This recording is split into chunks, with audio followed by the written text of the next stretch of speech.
तो भगवान मुसीबत में मदद कैसे करते हैं, आइए जानते हैं। इस बार इस वीडियो में हम आप लोगों को बताएंगे कि भगवान जो है आप पर मुसीबत आती है तो मदद कैसे करते हैं। एक बार लक्ष्मण जी अयोध्या घूमने के लिए निकले, यानी कि अपनी प्रजा से जो है मिलने के लिए अयोध्या टहलने निकले। तो अयोध्या में टहलते टहलते उन्होंने दो चीज़ें देखी। दो चीज़ें ऐसी देखी कि एक तो बहुत गरीब थे जिनके पास खाने को कुछ नहीं था, और दूसरे बहुत ही अमीर थे जिनके पास खाने को रहने को हर एक चीज़ व्यवस्था थी। तो ये चीज़ें देखकर वापस जब अयोध्या टहलकर वापस घर आए तो भगवान श्री राम से कहने लगे कि भैया मैं आज अयोध्या टहलने गया था तो वहाँ पर कुछ लोग बहुत गरीब मिले मुझे, तो आप एक ऐसा काम करिए कि सबको बराबर कर दीजिए कि सबके पास बराबर धन दौलत हो। तो भगवान श्री राम ने लक्ष्मण से कहा ठीक है, उसके बाद जो होगा वो तुमको देखना पड़ेगा, यानी कि तुम उसको समझोगे। तो भगवान श्री राम ने कहा कि ठीक है मैं सबको बराबर कर दूंगा। तो उन्होंने क्या किया, राजा प्रजा को सबको बराबर धन दौलत दिया और उसके बाद वो रहने लगे। फिर भगवान श्री राम तो राजा थे, तो उनके घर में जब कुछ काम निकल आया, यानी कि जो उनकी दासियां थी, जो उनके घर में खाना बनाने वाले थे या बर्तन धोने वाले थे या कुछ अन्य काम करने वाले जो लोग रहते थे, वो भी तो अमीर हो गए। तो अब उनके घर में एक काम पड़ा। तो भगवान श्री राम ने लक्ष्मण जी से कहा कि जाओ किसी मजदूर को बुला लाओ और अपने घर में कुछ काम है तो वो कर आए। तो लक्ष्मण जी फिर अयोध्या के लिए निकले, अयोध्या में टहलने निकले और मजदूर को ढूंढने निकले कि हमारे घर में कुछ काम है तो आप चलिए कर दीजिए। तो जिसके पास जाते लक्ष्मण जी तो वो खुद उनसे कहता कि तुमको टाइम हो तो मेरे घर में ये काम है तुम कर दो। जिसके पास जाते वो भी यही कहता कि मेरे घर में भी कोई काम करने वाला व्यक्ति नहीं है तो आप मेरे घर में काम करने लगे। ये सब सुनकर लक्ष्मण जी फिर वापस आए और भगवान श्री राम से कहा कि जैसे थे लोग वैसे ही ठीक थे, आप फिर उन्हें वैसा ही बना दो। तो भगवान राम ने कहा क्या बात है।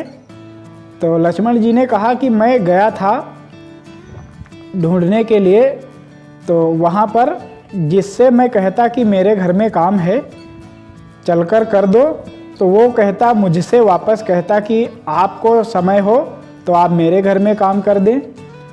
तो पहले जैसा था वैसा ही ठीक था।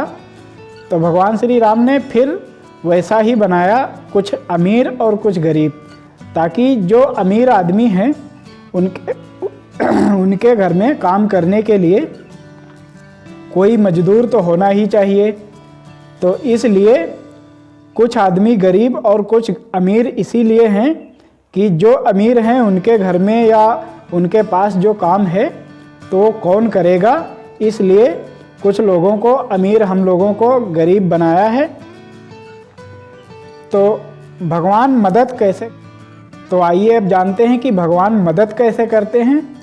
एक बार मैं नैनीताल यानी नीम करौली बाबा के दर्शन करने के लिए जा रहा था, तो वहाँ पर हम लोग रास्ता भटक गए। रास्ता भटकने के बाद काफ़ी जंगल में चलते रहे। आगे एक गाड़ी खड़ी हुई नज़र आई, तो हमने सोचा कि चलो उनसे पूछ लिया जाए कि हम लोग रास्ता सही जा रहे हैं या भटक गए हैं।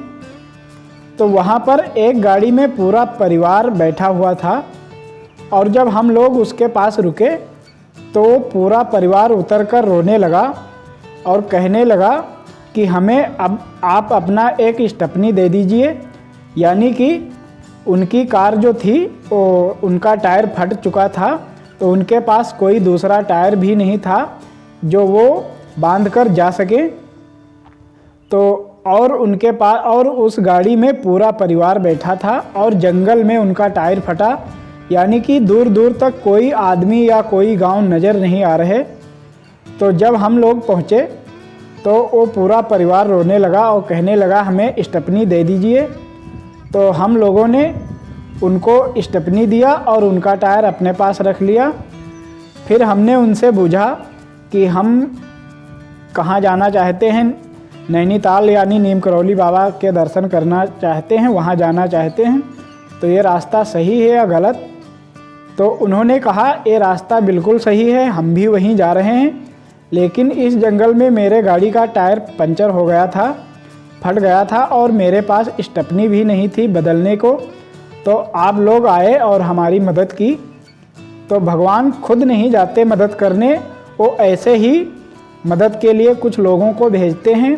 अगर हम लोग रास्ता ना भटकते, जा सही दिशा में रहे थे, लेकिन हम लोगों को लग रहा था कि हम लोग गलत रास्ता जा रहे हैं, तो अगर रास्ता ना भटकते तो उनके पास कैसे पहुंचते और उनकी मदद कैसे करते, उनको अपना टायर कैसे देते जो हमारे पास एक एक्स्ट्रा स्टेपनी थी। तो ऐसे ही भगवान मदद करते हैं। नमस्कार दोस्तों, स्वागत है हमारे एक और न्यू ब्लॉग में। तो रामायण कथा के अनुसार हमने आप लोगों को ये कहानी सुनाई कि भगवान मदद कैसे करते हैं।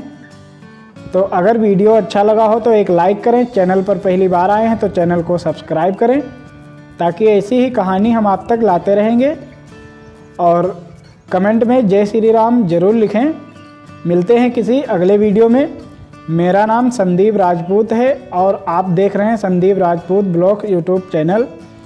तो इस यूट्यूब चैनल पर रामायण कथा की अनसुनी कहानी आप तक हम पहुंचाते रहते हैं। तो जो कहानी आप तक नहीं पहुंची हो उसको हम आप लोगों तक लाते रहते हैं। मिलते हैं किसी अगले वीडियो में, तब तक के लिए जय श्री राम।